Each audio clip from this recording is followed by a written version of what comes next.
Sungai Amazon dan sekitarnya tidak hanya dihuni oleh hewan besar yang masih ada hingga saat ini, tapi juga pernah menjadi rumah bagi makhluk purba yang luar biasa besar.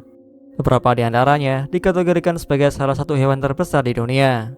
Misalnya adalah pada spesies kura-kura purba bernama Stupendemis yang ditemukan di wilayah Amazonia dengan usia 5 hingga 6 juta tahun yang lalu.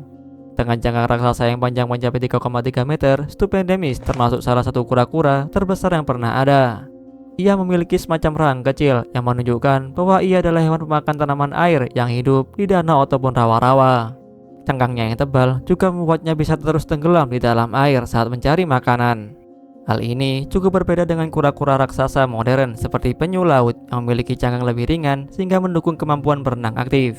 Selain Stupendemis, ada juga Titanoboa atau juga dikenal sebagai Titanic boa constrictor. Ia termasuk spesies ular boa terbesar yang pernah hidup dengan panjang mencapai 13 meter dan berat sekitar 1,2 ton.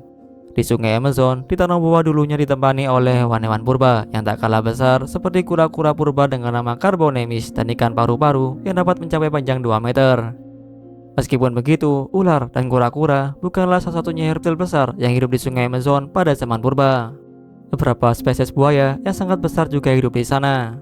Di antaranya adalah Purosaurus yang hidup pada zaman Pliocene yang merupakan buaya kaiman terbesar yang pernah hidup di bumi dengan panjang mencapai 12,5 meter dan berat sekitar 9 ton.